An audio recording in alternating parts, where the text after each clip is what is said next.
আসন্ন জাতীয় সংসদ নির্বাচনে জাতীয় পার্টির দুর্গখ্যাত রংপুরে নির্বাচনী ব্যালট বিপ্লব ঘটাতে চায় বিএনপি। অন্যদিকে দুর্গ রক্ষায় মরিয়া জাতীয় পার্টি। তবে দুই দলের সাংগঠনিক বাস্তবতা এবং প্রস্তুতির চিত্র ভিন্ন ভিন্ন আলোচনার জন্ম দিলেও ফলাফল জানা যাবে ভোটের দিন 12 ফেব্রুয়ারি।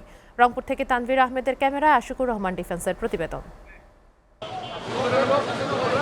আসন্ন সংসদ নির্বাচনে জাতীয় পার্টি অংশগ্রহণ করবে কিনা এ নিয়ে ধোঁয়াশা ছিল তফসিল ঘোষণার পর থেকে, কিন্তু রংপুরে আনুষ্ঠানিকভাবে জাতীয় পার্টির চেয়ারম্যান মনোনয়নপত্র সংগ্রহ করায় নির্বাচনে অংশগ্রহণ নিয়ে জাতীয় পার্টির অবস্থান এখন অনেকটাই পরিষ্কার। ইনশাআল্লাহ আমাদের প্রস্তুতি ব্যাপকভাবে আছে এবং আমরা করছি।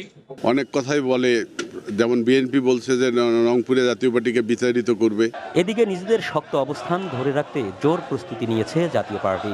প্রচার প্রচারণা, নেতাকর্মীদের সক্রিয়তা এবং সাংগঠনিক তৎপরতায় ব্যস্ত সময় পার করছে দলটি। নিরপেক্ষ নির্বাচন হলে অনেক ভালো ফলাফল করবে বলে মনে করেন দলটির অন্যতম শীর্ষ এই নেতা। একটা গ্রহণযোগ্য নির্বাচন চাই, সব দল মতের মানুষ যেন সমান প্রায়োরিটি পায় এবং নির্বাচন আচরণ বিধি আমরা যেভাবে মেনে চলছি অন্যান্য প্রার্থীরা যেভাবে মেনে চলে।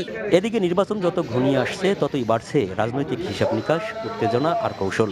এবার ব্যালট বিপ্লবের মাধ্যমে রংপুর বিভাগের 33টি আসন নিজেদের দখলে নিতে চায় বিএনপি। সমস্ত প্রার্থী তো মাঠে কাজ করে বেড়াচ্ছে, জনসংযোগ করতেছে, বক্তব্য দিচ্ছে, ব্যাপক প্রস্তুতি রয়েছে এবং আশা করি অতীতের সব রেকর্ড ভঙ্গ করে এবার রংপুর বিভাগ থেকে বিএনপি ধানের শীষ বেশি আসনে জয়লাভ করবে। সব মিলিয়ে রংপুরের নির্বাচনী লড়াইয়ের উত্তাপ বাড়ছেই। নব উদ্যমে নির্বাচনী মাঠ দখলে মরিয়া বিএনপি আর দুর্গরক্ষায় সতর্ক জাতীয় পার্টি। শেষ পর্যন্ত কারা হাসবে বিজয়ের হাসি, সেদিকেই তাকিয়ে রাজনৈতিক মহল।